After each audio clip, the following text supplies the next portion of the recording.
Good afternoon, everyone. Thanks for joining for the World Energy Outlook webinar on power, renewables, and energy efficiency.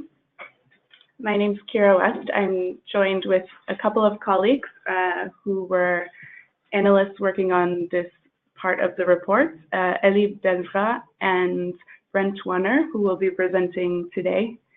There are many people who registered today, so there's clear evidence that this is a subject that's interesting to the energy community. We'll be presenting for about an hour, and we'll have some time for a few questions at the end. The slides and the recording will be available on the website after the event. And we also invite you, if it's interesting to you, to join tomorrow for a webinar on oil, natural gas, and coal as well. So with that, I will turn it over to our presenters. Thanks. Thank you, Kira. So, as always, this year's World Energy Outlook covers many themes, fuels, and technologies. But in a sense, this is the story of four major upheavals in global energy. In the United States, the shale gas revolution is not yet over, and it is turning the US into the undisputed global leader for oil and gas production. In our outlook, the US oil output growth is equivalent to about 80% of the growth in global demand to 2025. The second upheaval is on cost reductions for clean energy technologies across renewables, but also batteries.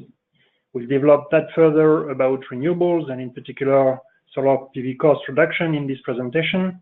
But just an example here, since 2010, battery costs have come down by 40%.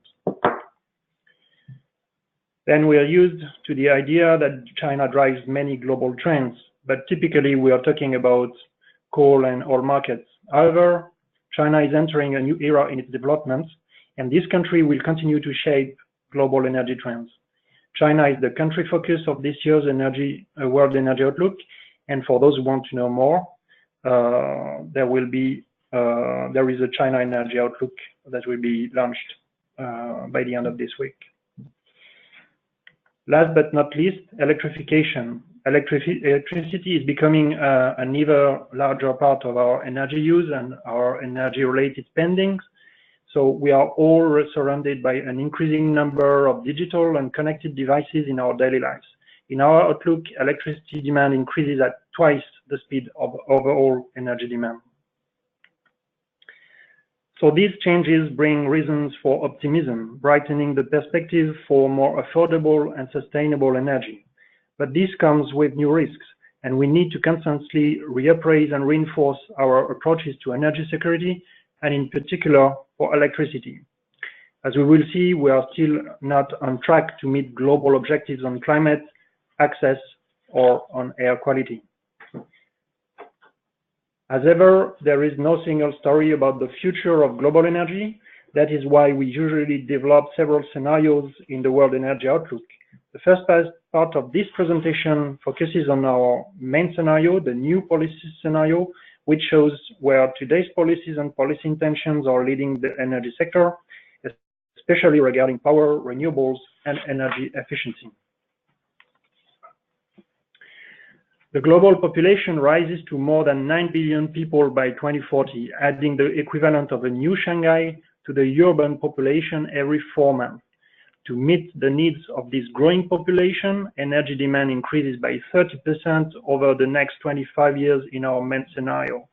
Put another way, the world is set to add the equivalent of today's China plus India to its energy demand by 2040.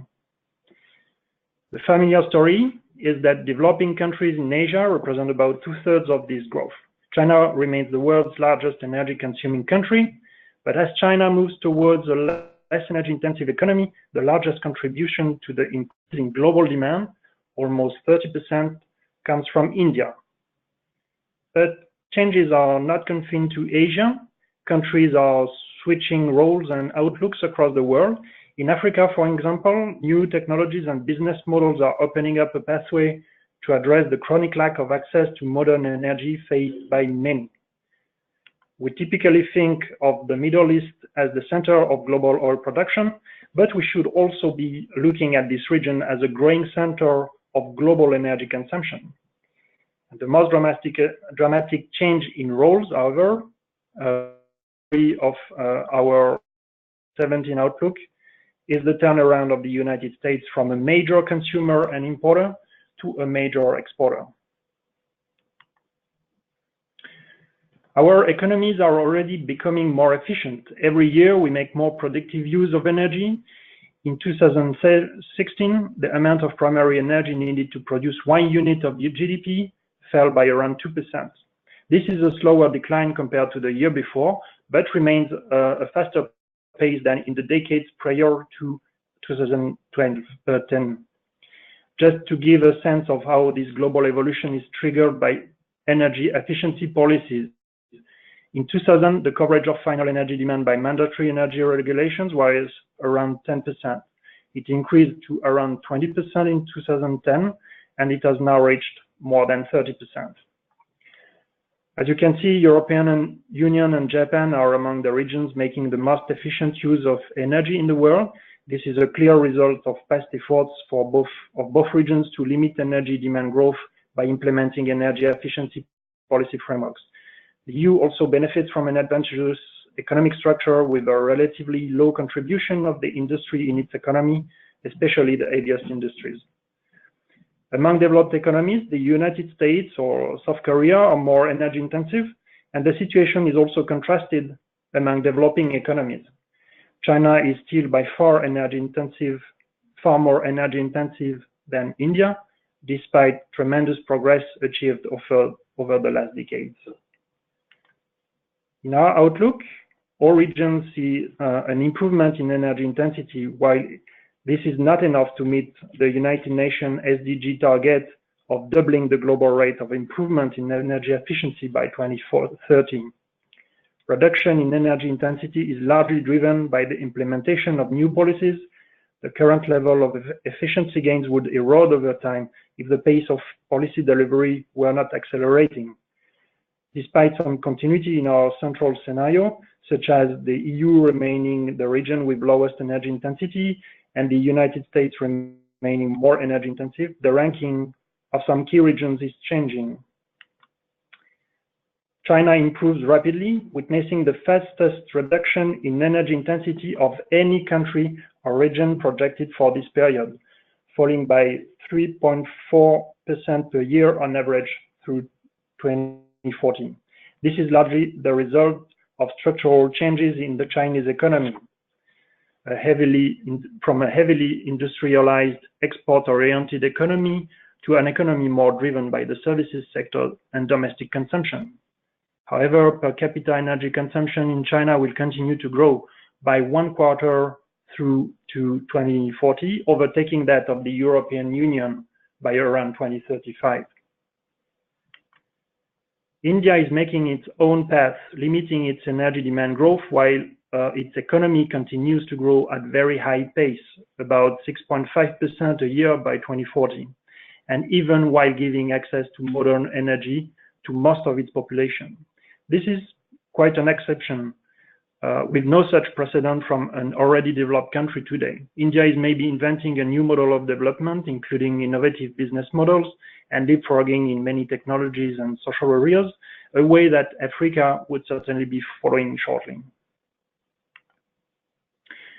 Energy needs are growing and the geography of energy consumption is shifting, but the way in which the world meets these growing energy needs is also changing. Firstly, the growing role of energy efficiency.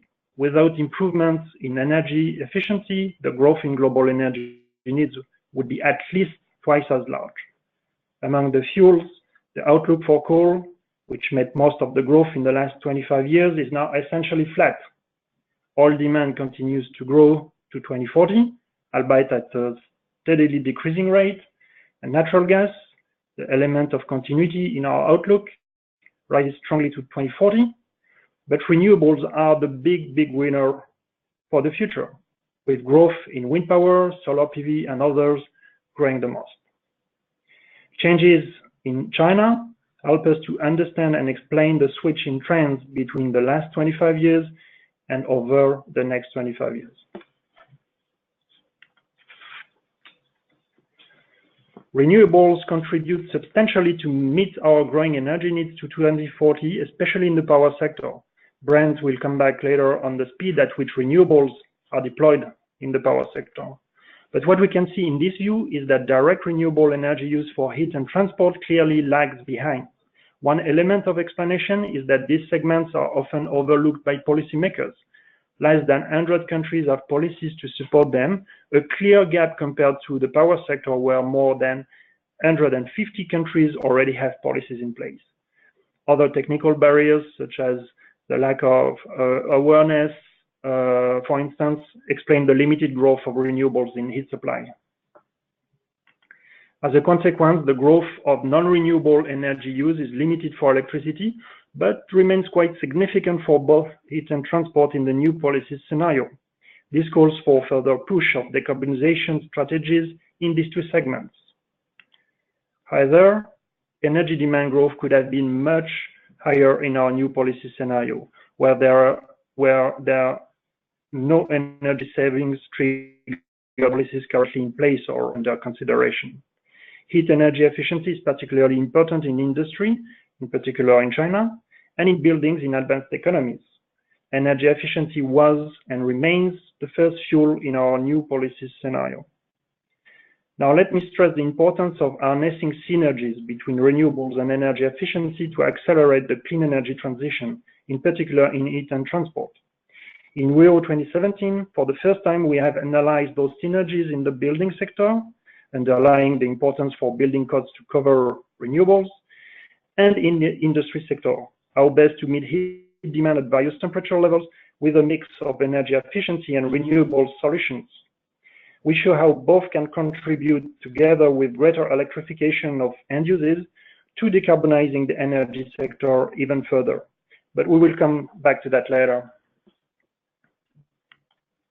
Now, talking about electrification, the momentum is clearly on the side of electric vehicles, or EVs. As of today, we have roughly 2 million electric cars on the road. This is tiny compared with the size of the fleet of conventional cars, which is roughly 1 billion. Over the past 12 months, France and the UK announced to ban conventional cars by 2040 and the Netherlands by 2030. Several cities, from Dubai to London or Los Angeles, have also ambitious plans. But from the perspective of market size, what's the most relevant are the ambitions of China and India. China aims for around 20% of electric cars in sales by 2025, and India is considering going all electric by 2030. Similarly, the fact that many major car manufacturers are rolling out long-term EV strategies is highly significant. This means that we expect a strong growth of EVs with almost 50 million cars on the road in 2025 in our central scenario. And by 2040, the number reaches nearly 300 million electric cars, a sizable share compared with a fleet of roughly 2 billion cars by then. The largest fleets are in China and in the EU, but the numbers in other markets are sizable too. What does this mean for emissions? Especially for local pollutants, this is quite a good news, relieving the pressure of some congested and polluted city centers. But the effect on global CO2 emissions is relatively small. We estimate a reduction of less than 1% of 2040 emissions. For all markets, the relevant question is what this means for the future of oil demand. There we do see a peak looming for passenger car oil demand. But interestingly, this is less due to the deployment of the EVs than to the improvement of vehicle efficiency. Without the enforcement of fuel economy standards in most largest markets, the oil demand from passenger cars would be 12 million barrels per day higher in 2040, while EVs displays just 2.5 MBD in our new policy scenario. So thanks to energy efficiency, even with a fleet twice as large by 2040, we consume less oil in passenger cars than today. There are also other sectors, such as power generation, where oil demand falls. However, our view is that it's clearly too early to write the obituary for oil on the basis of what we can see today. Despite these bright spots, the global picture for oil demand remains on the upward trend in our analysis. Oil demand from trucks has been the subject of a full review by the IEA this year, and we find our growth expectations confirmed. Aviation and shipping will also push up oil demand, and there are also petrochemicals which are too often overlooked. We should not forget the importance of plastics, for instance, in all aspects of our lives. So to see a peak in oil demand, it's not enough to transform passenger cars. Some significant changes are also needed in these sectors, in particular pushing further energy efficiency in all of them. Now I will leave the floor to Brent, who will be talking about our outlook for the power sector. Thanks very much, Eli. Now, before turning back to the power sector more broadly, I'd like to first highlight a point on energy efficiency. Specifically that the efficient use of energy extends beyond the end-use sectors, as it also plays an important role in the outlook on the supply side. In electricity generation, both coal-fired and gas-fired power plants are becoming more efficient over the outlook period. Take the example of natural gas. Today, about 1,300 billion cubic meters, or BCM, are consumed to produce almost 6,000 terawatt hours of electricity worldwide, for an average efficiency of about 45% for gas-fired power plants. This gas is consumed in many regions, with the United States, Middle East consuming the most in power, followed by Russia and the European Union. To 2040, global gas use in power expands by over 40%, helping to meet rising demand in many markets in the new policy scenario. The Middle East surges forward and challenges conventional thinking by becoming a major gas consumer as well as a producer. New players also emerge as Africa and China step forward, both overtaking Russia and the European Union in terms of gas consumed in power. Over the period to 2040, the average efficiency of gas and power generation increases by some 11 percentage points, as higher efficiency combined cycle designs are deployed in mass. Had these gains not taken place and average efficiencies remained where they are today, an additional 275 BCM would have been consumed in 2040 to produce the same amount of electricity. That's 60% more than the increase projected. This highlights the key role that efficiency plays throughout the energy value chain, from demand through supply. Now, turning back to the power sector more broadly, one of the key trends that was mentioned earlier is the falling costs of renewable energy. Take the example of solar PV, whose costs have been falling dramatically in recent years, as we all know. Since 2010, the worldwide average cost of electricity from utility-scale solar PV projects has fallen by some 70%. And we project them to keep falling by another 50% by 2030, making solar PV one of the cheapest sources of new electricity in the process. The global average is shown here, but this represents a range of project-level costs across regions. China, which is now the largest market for solar PV and the largest manufacturer of solar PV panels, has been helping to pull down global costs and continues to be a strong guide for the world average to 2040. By 2030, solar PV falls below the cost of new coal-fired power plants in China, aided by a moderate carbon price. In India, solar PV is already cheaper than new gas-fired power plants and drops below that of new coal plants by 2025. So this is really the next wave of power plants being built, will be challenging coal in terms of competitiveness. And this represents a turning point in the low carbon transition when renewables can compete directly. To other regions and the United States, the costs of solar PV are also falling and soon will beat coal on costs alone. I mentioned competitiveness, and that's an important point to raise here. When we talk about costs, we're only talking about part of the picture of competitiveness. We also need to consider value, both in terms of energy, but also the contributions to the reliability of the power system. When you consider this alongside the role of fuel diversity in energy security, It helps explain why a range of power generation technologies have been built in the past and why we see multiple technologies being built in the future, rather than simply just the cheapest one. However, with these falling costs for renewables and solar PV in particular, also mentioning that wind costs are projected to fall quite substantially alongside the battery cost reductions that Ellie mentioned, enabling variable renewables and supportive policies in over 150 countries, we do see the balance shifting, and that's reflected in the outlook. Already since 2010, renewables have led the way, with net additions outpacing all other sources combined, and wind and solar PV making up 2/3 of new renewables. Coal-fired capacity did grow substantially over the same period. More than 80% of that growth was in China and India. Gas-fired capacity steadily expanded, in part to take advantage of the increased availability of natural gas at low prices and a new role emerging for gas, which I'll talk about in a moment. Nuclear power also expanded, with new builds more than compensating a wave of retirements. In fact, in 2016, more than 10 gigawatts of new nuclear capacity came online, a level that hasn't been seen since 1990. Looking forward, the build-out of coal-fired capacity slows dramatically, particularly after the completion of the 210 gigawatts that are currently under construction. After 2020, the annual net additions look even lower than shown here, with new plants just keeping ahead of retirements by just only 10 gigawatts per year.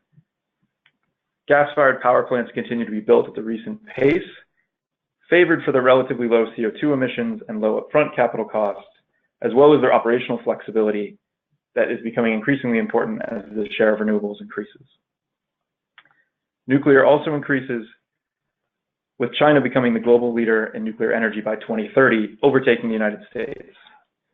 The outlook for nuclear expansion elsewhere is weighed down by current financial difficulties in the industry, as well as the stiff competition on costs from renewables. Again, we see renewables as a global movement, and we see that the annual capacity additions, net capacity additions, far outpace all other sources combined. With nearly 160 gigawatts added each year, that means that 2 out of every $3 invested in new power plants worldwide goes to renewables in the new policy scenario. China and India lead the way, accounting for more than half of the global deployment of solar PV and wind to 2040. The United States is third in terms of solar PV additions. In the European Union, renewables make up 80% of new installed capacity, and wind overtakes gas soon after 2030 to become the largest source of electricity in the region, in large part due to the growth of offshore wind projects. Now, looking at capacity growth provides us one view on the changing power sector and the transitions, but we should also consider the overall generation mix. Over the past 2 decades, the worldwide share of fossil fuels in total generation has remained stubbornly high, close to 2/3, even in the last few years.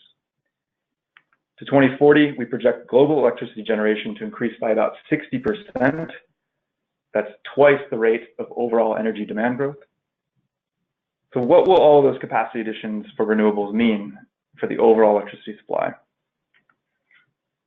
Renewables-based generation is set to double by 2030, and over the period to 2040, renewables make up 2/3 of the overall increase in generation, as the share of renewables in the power mix goes from just under 1/4 today to about 40% by 2040.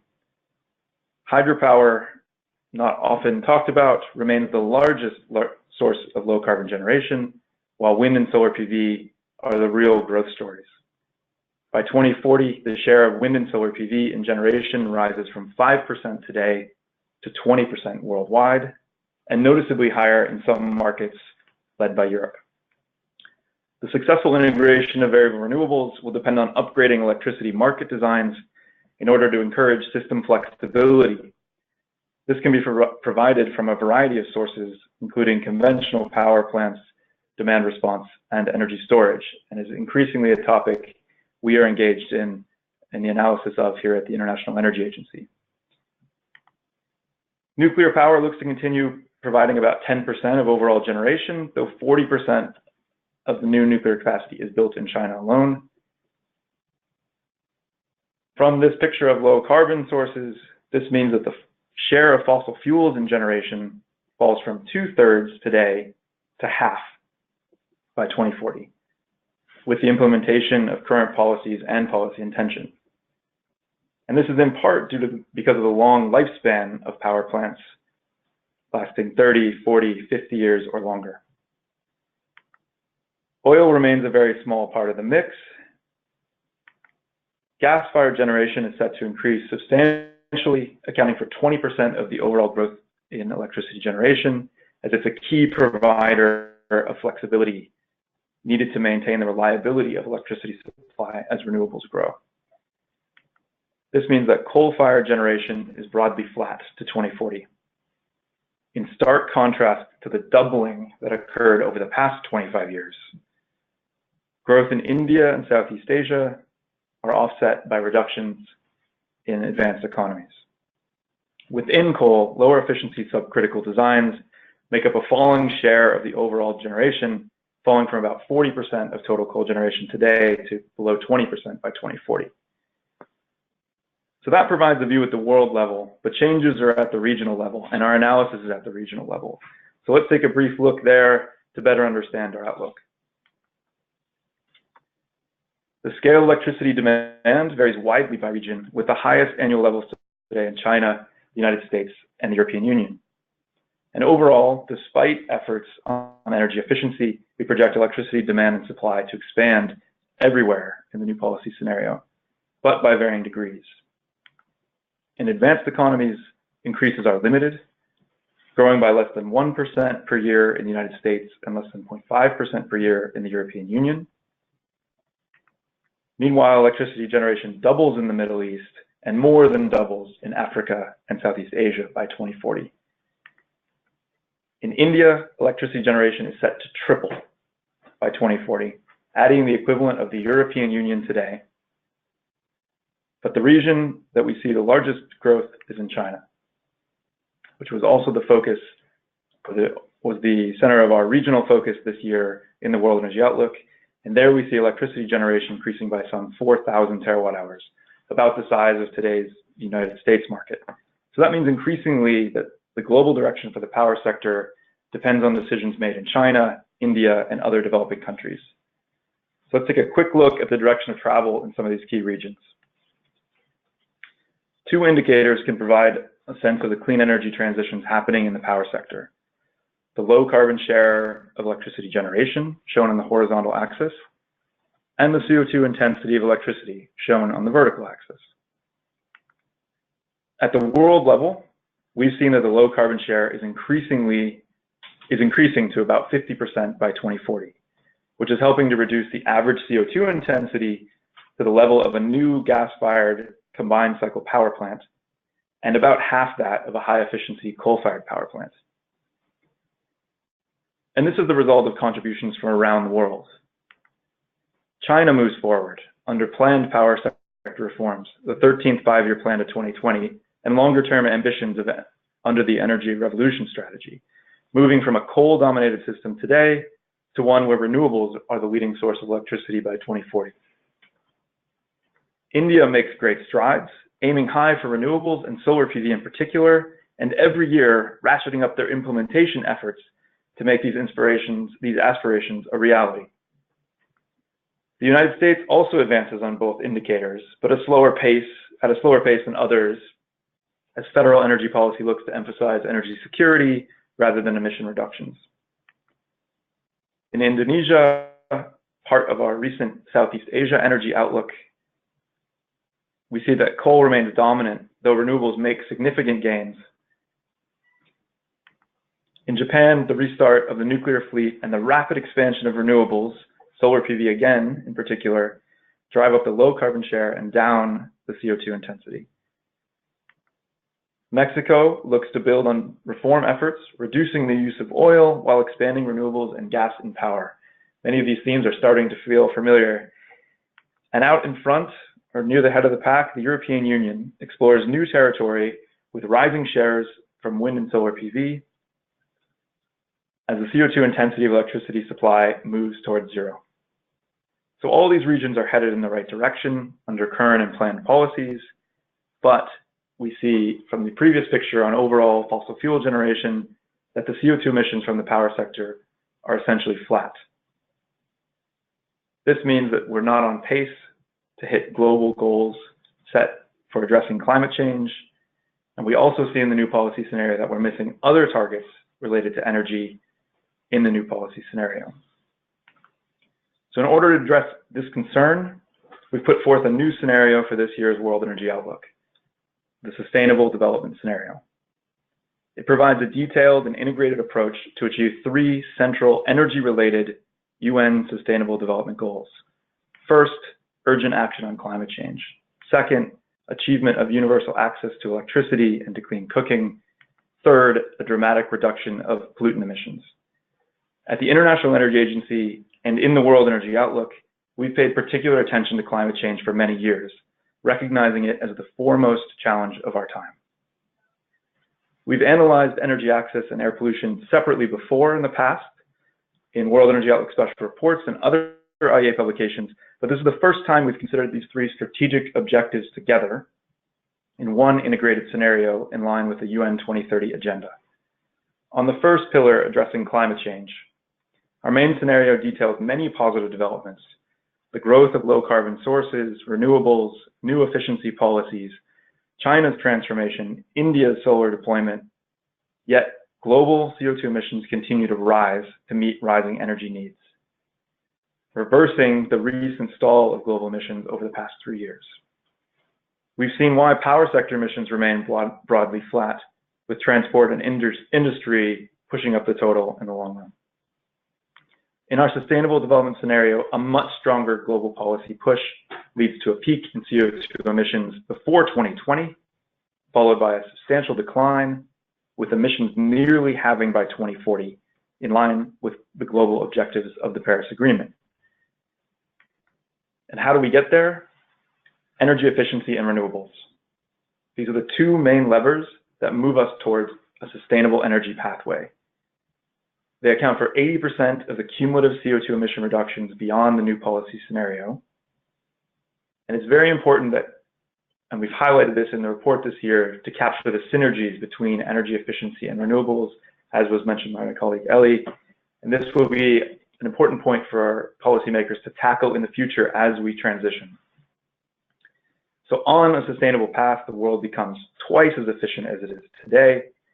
Renewables play a much larger role. For example, solar PV capacity is 60% higher by 2040 than in the new policy scenario, well over 3,000 gigawatts. And that's alongside growth for other renewable energy technologies, nuclear power, and the application of carbon capture and storage in power and industry. There's also a world where electrification of end uses plays a much bigger role. Ali will say more on that shortly. But renewables is not just about climate change, and particularly decentralized renewables, as these are a key part of achieving energy access and reducing pollution. When we pair that with recent cost reductions for batteries, we see this as a key way of bringing electricity to rural areas far from the grid. We looked at this particular point in great detail in our recent Energy Access Outlook, where despite some positive news, the world is set to fall short of universal energy access by 2030. At that point, nearly 700 million people still lack electricity, mostly in sub-Saharan Africa, and around 2.3 billion people still rely on polluting fuels for cooking. In our analysis of achieving universal access to electricity, we've undertaken detailed geospatial modeling with our friends in the KTH Royal Institute of Technology in Stockholm, analyzing the least cost solution to bring electricity to the millions of men, women, and children that don't have it. The analysis considered many factors, including the existing and planned network infrastructure, technology progress and costs, local resources, population density, and the distribution of growth of electricity demand, to say a few. This modeling effort suggests that of the 600 million additional people who need to gain access by 2030 in sub-Saharan Africa, who didn't gain access in the new policy scenario, 1/4, or 150 million people, do so through the central grid, the central power grid. Renewables, and mainly in the form of hydropower, continue to support the majority of new connections to the grid in the region and in urban areas. However, decentralized solutions become more important than ever. In rural locations in sub-Saharan Africa, off-grid and mini-grid systems, mainly powered by solar PV, are the least cost solution to provide access for 450 million people. A key finding from our least cost analysis is that the central role of renewable energy for universal access indicates that there is no trade-off between energy access goals and tackling climate change. The effect on overall CO2 emissions is marginal and even offset by reduction in other greenhouse gases related to clean cooking. Our strategy shows that providing electricity for all by 2030 would require an extra $26 billion per year on top of the $24 billion per year needed in the new policy scenario. Over 2/3 of this additional investment would go directly to decentralized renewables.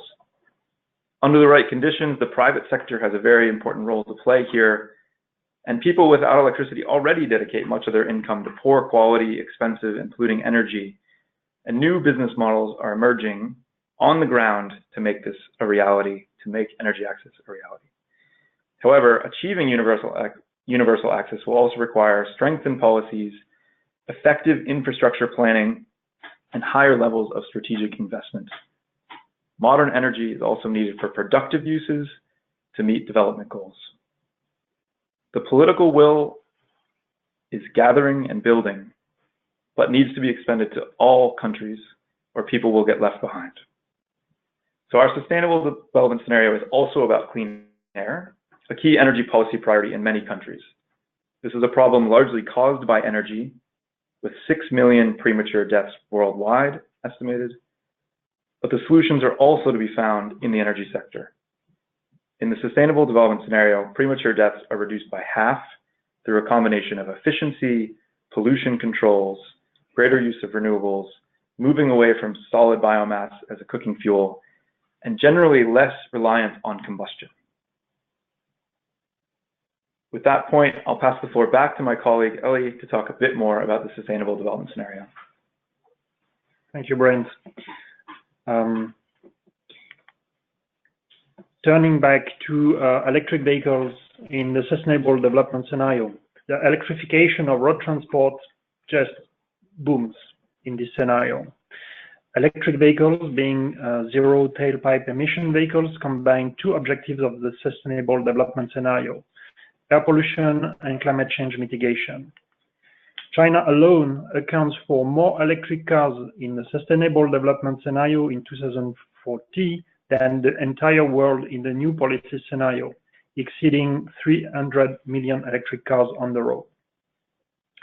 The other regions also see large increase in electric vehicles.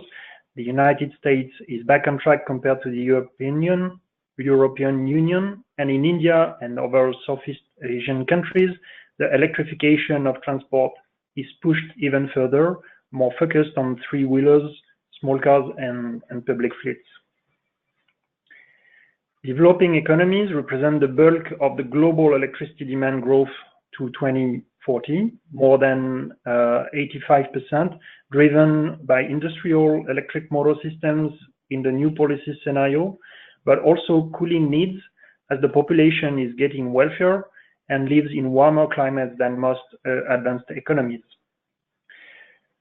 Now, pushing energy efficiency further in the sustainable development scenario reduces the growth in total electricity consumption by around 20% to 2040 compared with the new policy scenario.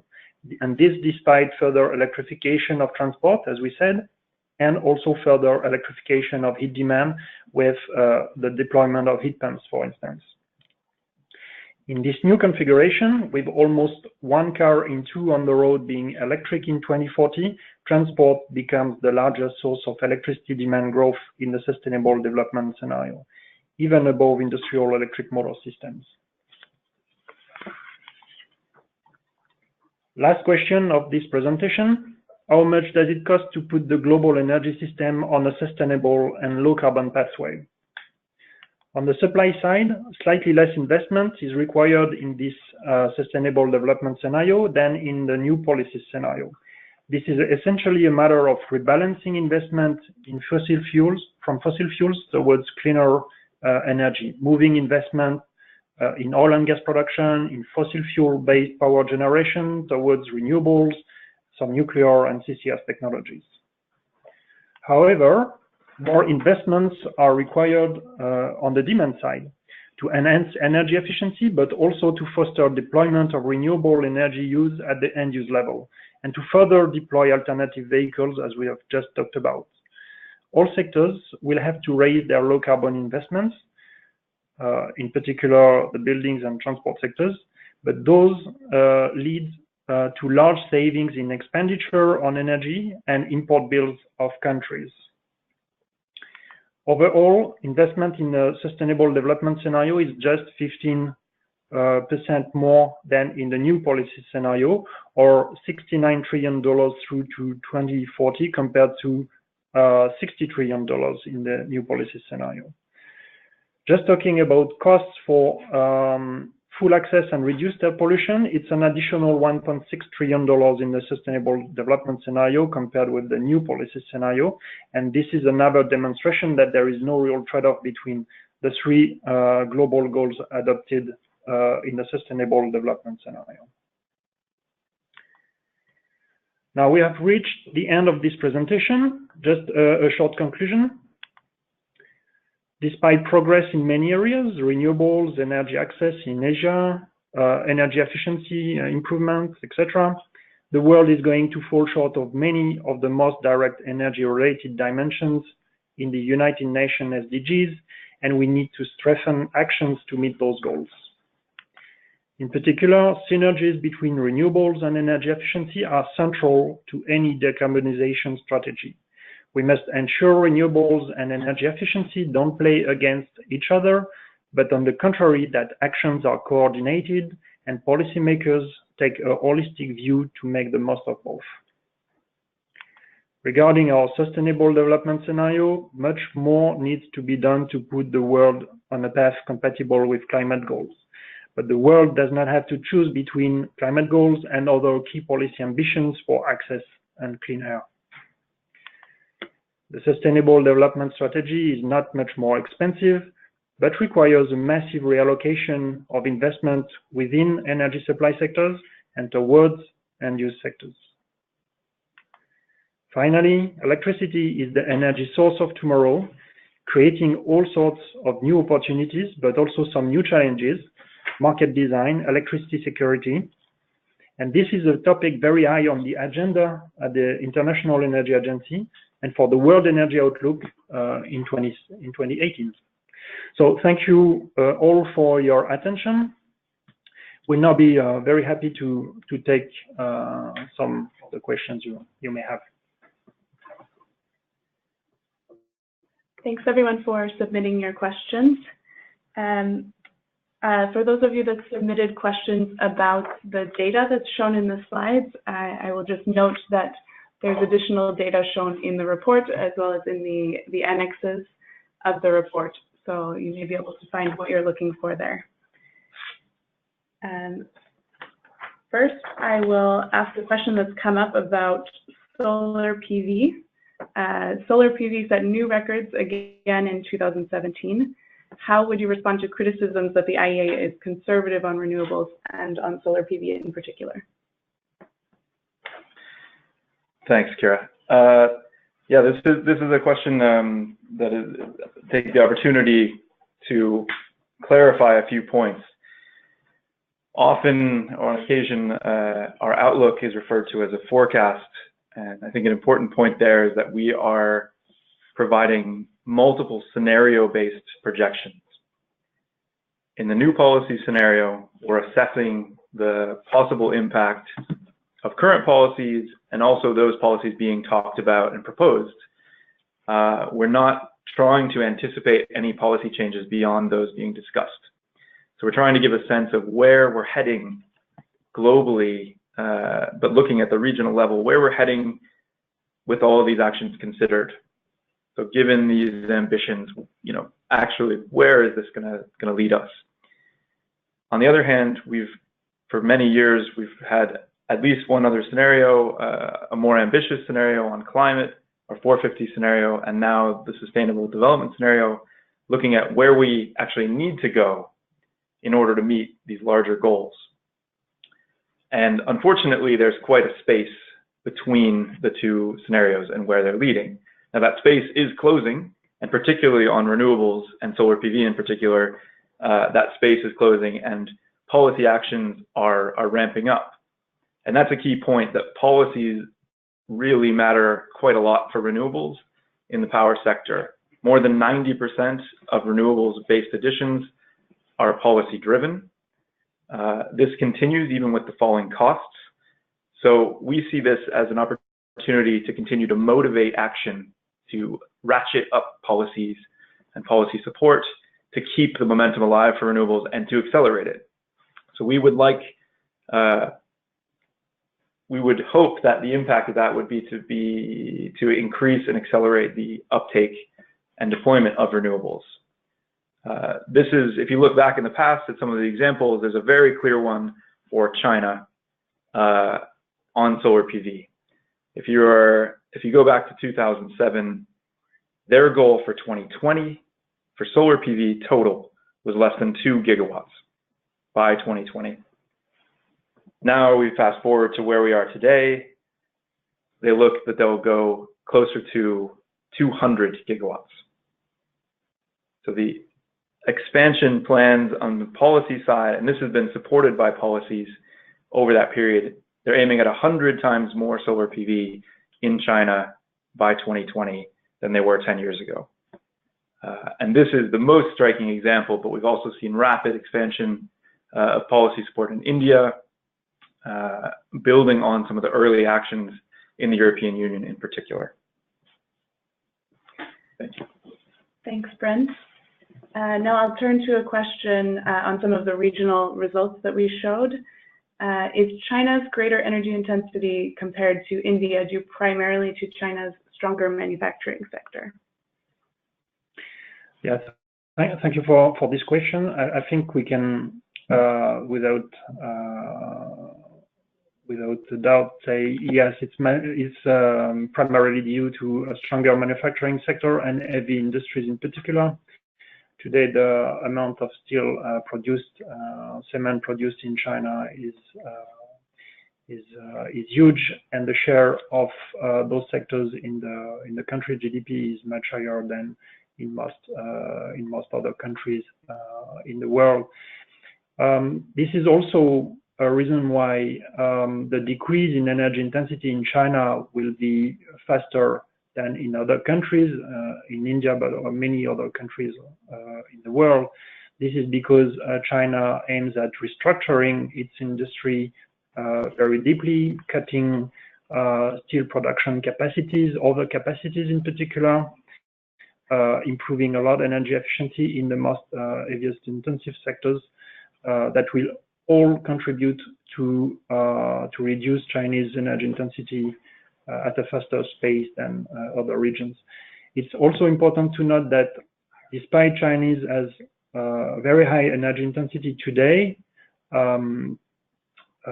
it has also already achieved great improvements in that energy intensity, average energy intensity, in particular from industrial activities. So this is really a continuous trend, which is also accelerating somehow in time, and that will lead to a much energy savings in this country. Thanks, Eli. Now I think we'll turn to, there's been a couple questions on the energy access work, and some participants would like you to comment on whether it's realistic to finance the kinds of energy access results that we see in the sustainable development scenario. Thanks. This is a very important point, and one that we were sure to raise about the financing needs. So this will not happen on its own. The numbers I mentioned, an additional $26 billion per year on top of $24 billion already needed in the new policy scenario for a total around $50 billion per year related to expanding the electricity supply is quite a challenge. I mentioned that it will require participation from the private sector as well as continued action from individual governments. Now, there's been great action and successes in recent years that we can point to and build on. Invite you to look in depth in our Energy Access Outlook report, which is available for free download on our website. But the key point here is that it's going to take more action and further acceleration to make sure that all countries are able to move forward on this. And so that would also be contingent or be helped by involvement from the international finance community. There's already quite a bit of money being spent in the power sector in Africa, but that needs to be scaled up. And as I mentioned, there's a willingness to pay that's often overlooked for citizens and for the population in sub-Saharan Africa, where they're already paying quite a lot, and in fact, often more in proportional terms for energy than we are in advanced economies. They're spending more time, more money, proportional for dirty, polluting, sometimes dangerous fuels, where moving forward and providing access to electricity and to clean cooking would ultimately be achievable with an additional amount of investment that for much of the rest of the world is not a huge amount. For Africa, it will be quite challenging and will involve more actors and require involvement from more actors. And so this is part of our call in trying to raise energy access up the global energy agenda to make sure that this is forthcoming, and also seeing that it is not in opposition at all to climate change targets and climate change mitigation goals. So this should not be seen as a trade-off in any way, and that financing for energy access can be seen as complementary to action on climate change. Thanks, Brent. Now let's take a question on electric vehicles. Given your revision of EV deployment, do you still consider biofuels to be a viable solution for a low carbon transition?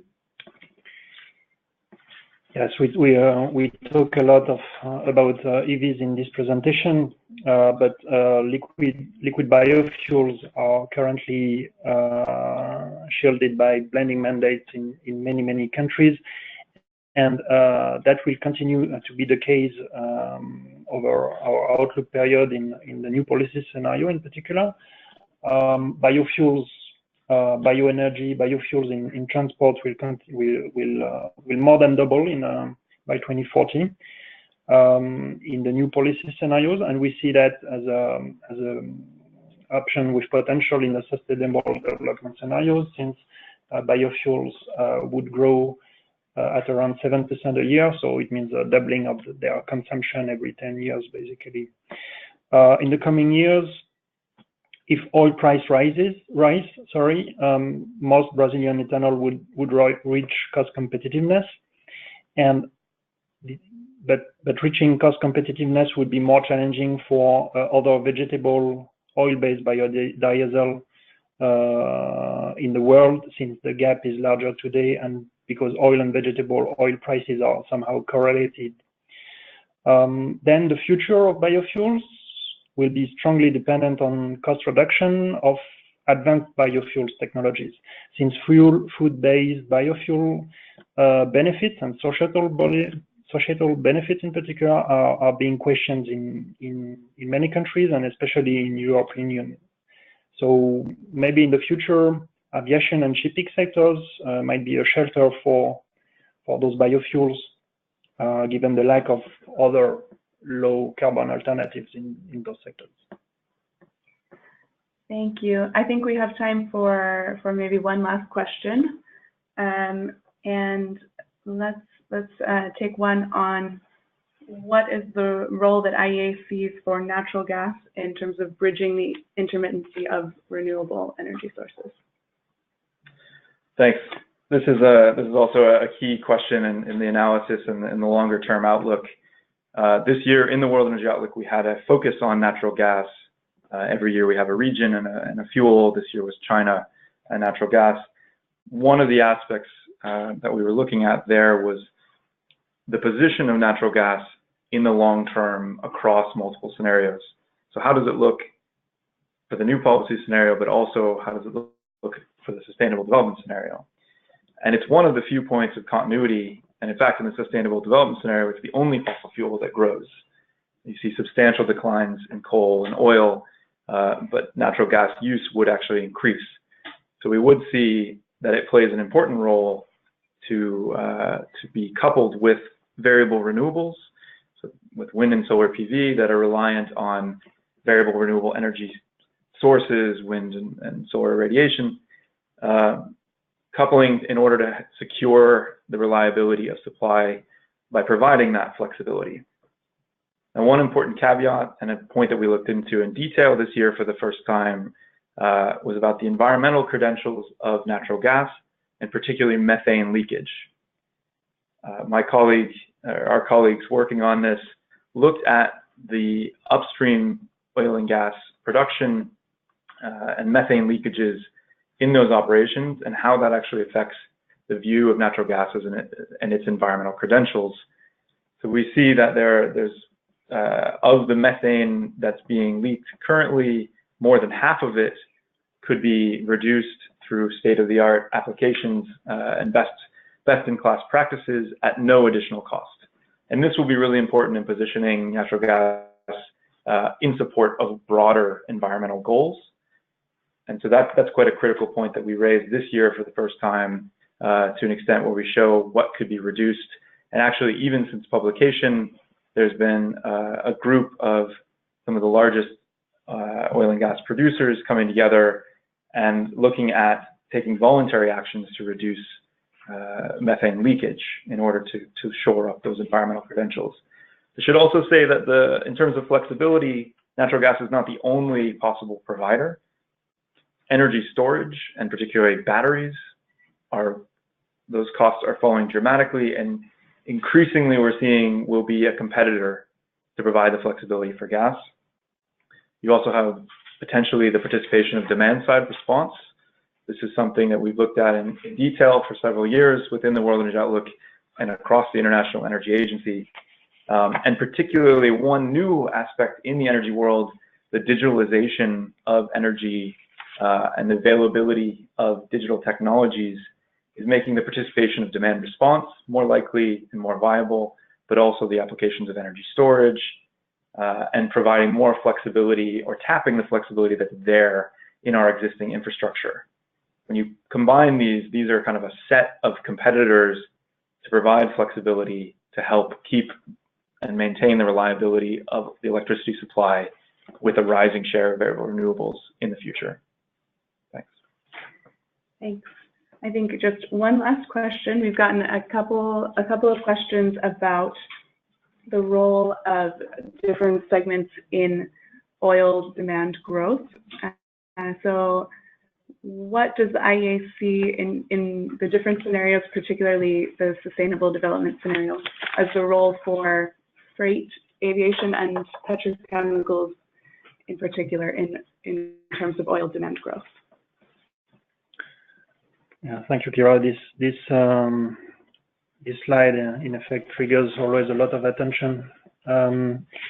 So, in effect, oil demand grows a lot in what we call the petrochemical sector. So, this is basically oil demand for the chemical industry, and in particular, non-energy use of oil use as a feedstock in many chemical products. So the first of which is plastic production, for plastic production. So this is expected to continue to grow a lot, and oil demand for petrochemicals is estimated to increase from about 11 million barrels a day today to 16 million barrels a day in 2040.